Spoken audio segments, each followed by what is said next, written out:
Raise your hand if you've ever replayed a conversation in your head for 3 days because someone didn't text back. Yeah, same. Or maybe you've avoided asking a question in class because you were terrified of sounding stupid. Or you stayed quiet in a group chat because you were convinced your joke would land flat. Rejection sensitivity is basically a full-time job nobody applied for. And here's the thing about it. Most people think the fear of rejection is about weakness. It's not. It's about biology. Your brain is literally wired to treat social rejection like physical pain. Same neural pathways, same distress signals, same survival instinct. And once you understand that, the whole thing becomes way easier to handle. Let me explain what's actually happening when your stomach drops because someone gave you a weird look. Your brain has this ancient alarm system called the anterior cingulate cortex. When you experience social rejection, that part of your brain lights up, just like it does when you touch a hot stove. Evolutionary biologists say this developed because humans used to need group acceptance to survive. Thousands of years ago, if your tribe kicked you out, you died. That's it. No grocery stores, no shelters, no safety net. You were literally out in the wilderness alone. So your brain developed a hyper-vigilant threat detection system around social signals. A frown, a pause, a look away. Your brain treats those like danger signs. But here's the truth. The world isn't a prehistoric savanna anymore. You're not going to starve because a coworker didn't laugh at your story. Your survival doesn't depend on whether someone likes your Instagram post. But your brain hasn't gotten the memo. It's still operating on the same operating system it had 50,000 years ago. And that mismatch is responsible for most of the anxiety you feel in social situations. So let's talk about what this actually looks like in daily life. You're in a meeting. You have an idea. Your heart starts racing. You rehearse the words 3 times in your head. You open your mouth. Nothing comes out. Someone else says the exact same idea. Everyone nods. They call it brilliant. And you sit there, silently, furious at yourself. That's not a confidence problem. That's a threat detection problem. Your brain read the room as unsafe. It told you to stay quiet to protect you. And it did that because somewhere in your past, speaking up led to something uncomfortable. Maybe a teacher corrected you in front of the class. Maybe a parent dismissed you. Maybe a friend made fun of you. Your brain logged that experience and created a rule. Speaking up equals danger. And now it's running that rule automatically. Here's the thing. You can't just turn that rule off. It's deeply wired. But you can override it. And the override starts with a single question. What's the worst that actually happens? Not the catastrophic version your brain constructs. The real version. You speak up and someone disagrees. Okay, that's uncomfortable, not dangerous. You ask someone out and they say no. That stings. It doesn't kill you. You share an opinion online and someone pushes back. That's just a conversation. The catastrophic versions your brain offers you are almost never accurate. They're based on old programming. And once you start testing that programming, you realize the alarms were false. This is where the easier than you think piece kicks in. Most people believe they need to eliminate the fear of rejection before they can act. That's backward. You act first, the fear follows. You can't think your way out of a feeling that's hardwired for survival. You have to behave your way out of it. Each time you take a small social risk and survive, your brain updates its threat assessment.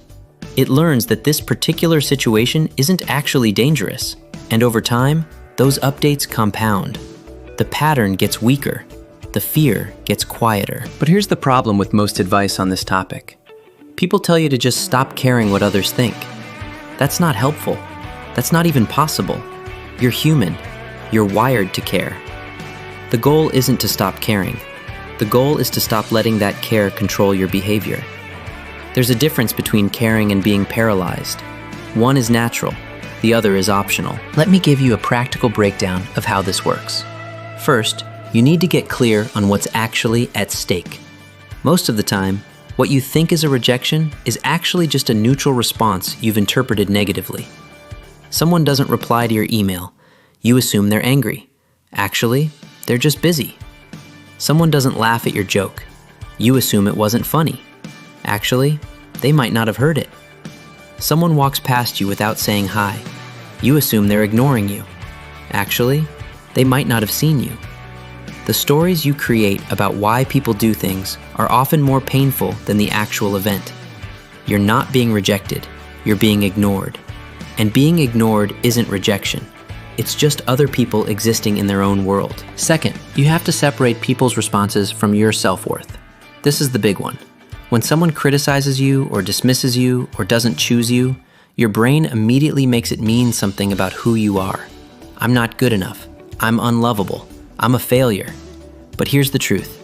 Other people's behavior is about them, not you. Most rejection is just a mismatch of preferences, timing, or context. It's not a verdict on your value as a person. But your brain wants to make it personal because that's what it was designed to do. It's trying to protect you by making you hyper-aware of potential threats to your social standing.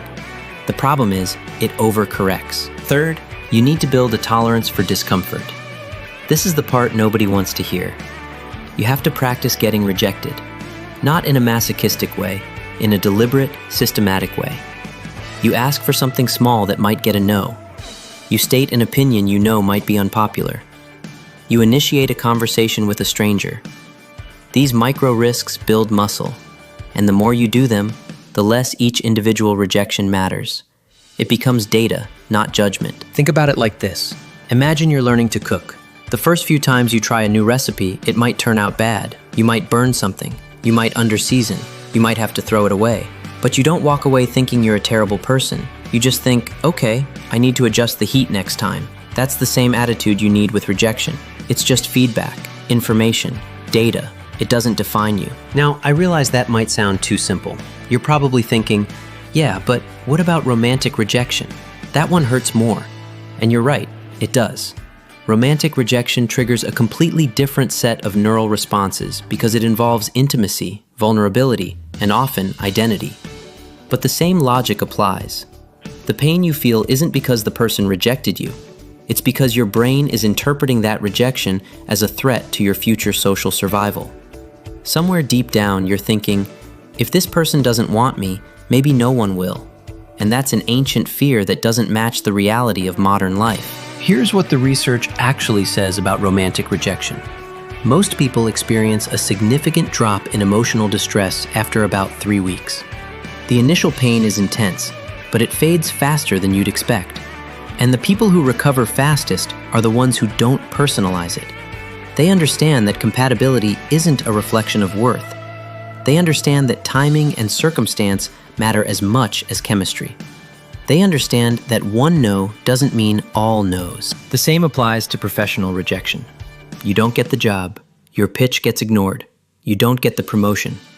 Those sting too, but again, it's rarely personal.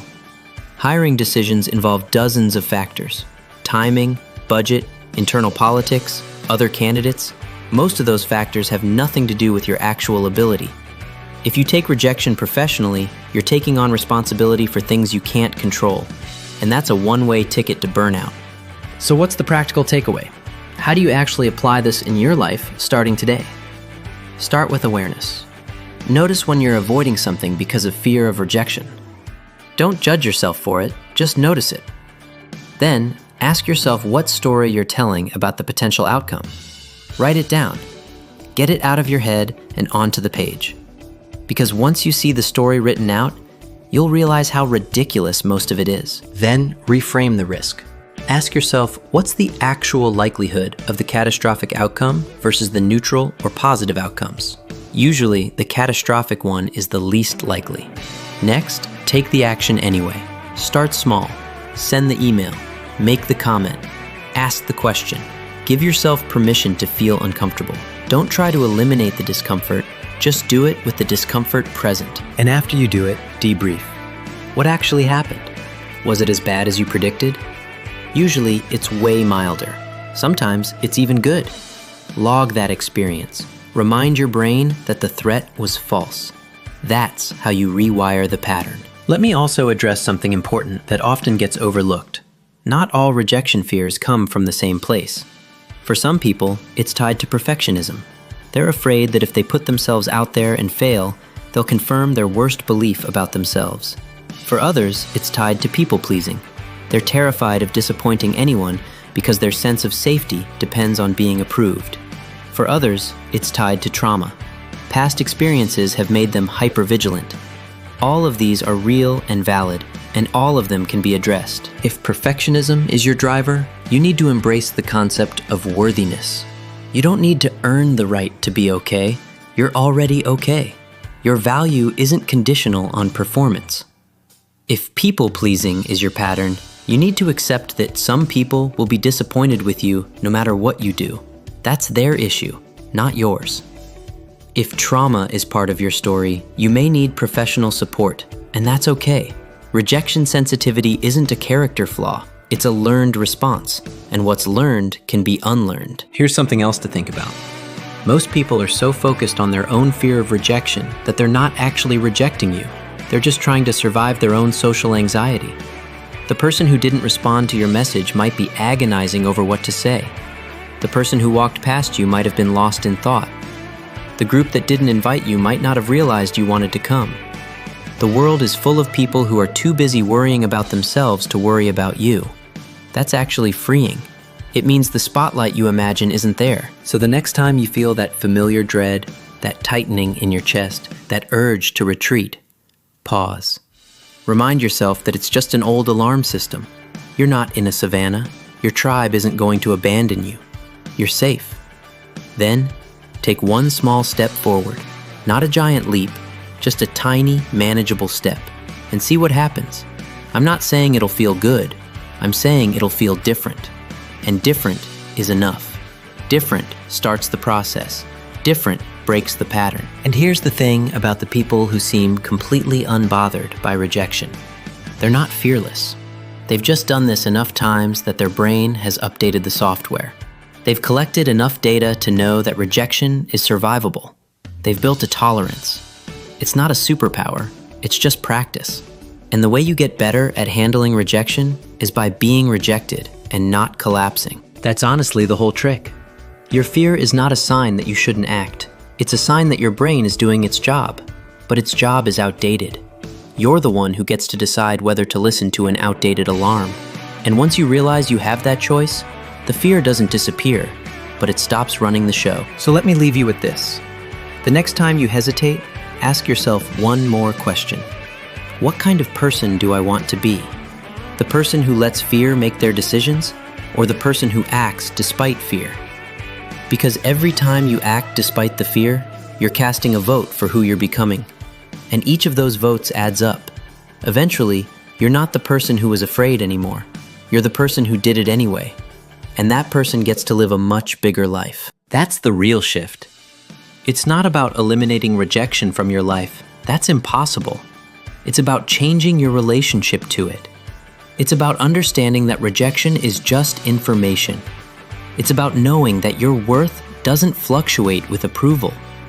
And it's about deciding that the cost of staying small is higher than the cost of being rejected. The truth is, most people will never take the risks you're considering. They'll never ask the question. They'll never make the move. They'll never share the idea. And they'll live with the quiet regret of never knowing what could have been. That's the real rejection. Not someone else saying no. You saying no to yourself. That's the one that hurts the most. And that's the one you can choose to stop. You can start today, right now, with something small, and work your way up. Because the fear of rejection is manageable. It's really not as complicated as it feels. It's just old wiring that hasn't caught up yet, and you can teach it. You've carried this weight for long enough. The fear of being judged, the fear of being left out, the fear of being wrong. It's exhausting, and it's optional. Not the fear itself, that's human, but letting it steer your life, that's a choice. And today, you can choose differently. Not because you're magically braver, but because you finally understand that rejection isn't a wall. It's just a door you haven't walked through yet. So walk through it and see what's on the other side.